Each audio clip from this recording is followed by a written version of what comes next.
Hey everybody, this is Justin with my second, so far still untitled film blog.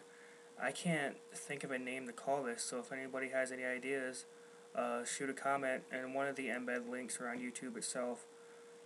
To kick off my spring break, I went and checked out James Wan's Insidious.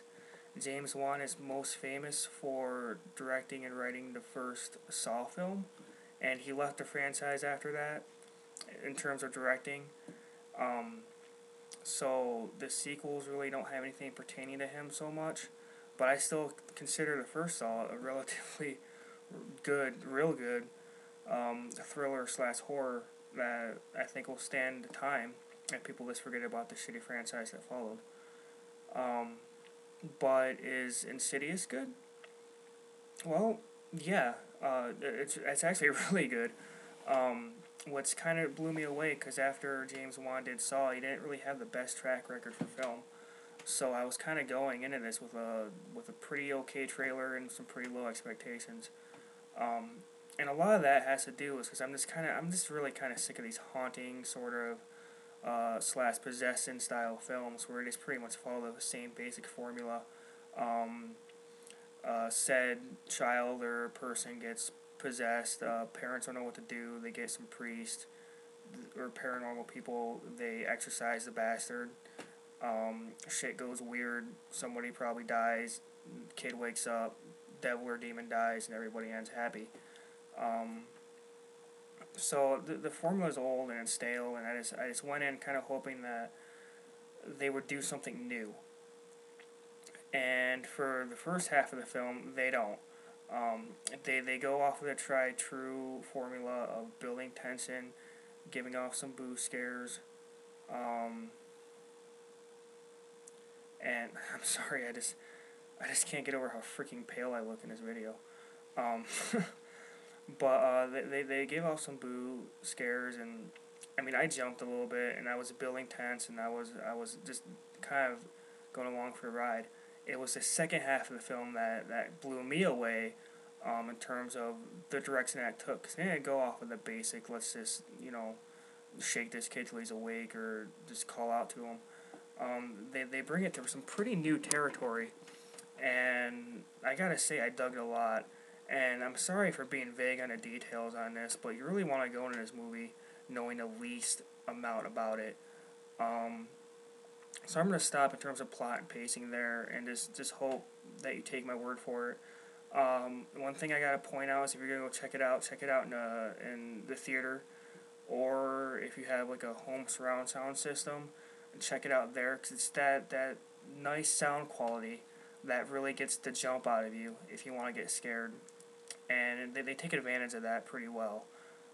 So I recommend going to the theater for that.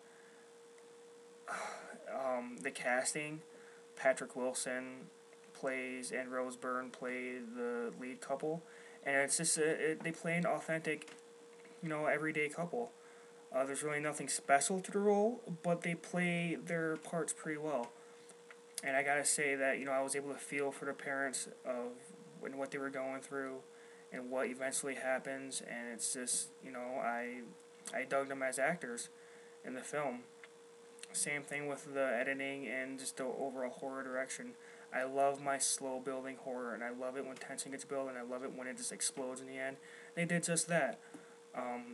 So overall, I had a good time with Insidious. Do I have any gripes with the film? A couple. Because they sort of take it a little bit new territory, I kind of felt that the pacing was a little bit broken in the middle. And I think more of that has to do with some of the supporting characters that introduced. They try and pull off these quirky, kind of comedic guys about 45 minutes in. They get introduced, and it just, if you're building up tension and you're trying to build up this awesome, really edgy, scary film, then it introduced these sort of comedic duo guys. It just kind of took me out of the film a little bit. But it wasn't enough to really take me completely out. It brought me back in the very last act. Some other gripes, I'm still kind of in the middle of what the entity was, more specifically what he looked like. But he was still kind of creepy as hell, so I'm not going to really point too much out of that. The rating of the film, I'll give it a solid, probably 8 out of 10. I recommend go checking it out. So far, to me anyway, it's the scariest film so far this year. Um, we have some more coming out, like Scream 4 and 11/11/11, but it's really not a big year for horror so far, at least in the release dates. So if you're really into horror, no matter what, or scary movies, just go check it out. It's worth it. Anyway, I don't really have any sort of after epilogue for this. Um, but like I said, if I can't think of a title for this, so if anybody else has anything going on, if anyone wants to shoot any kind of ideas on any direction, if anyone wants to take any requests and any material I want to cover for, just the medium of film in general and my view takes on it, shoot me a comment or a message somewhere and I'll see what I can do. Till next time, guys. Later.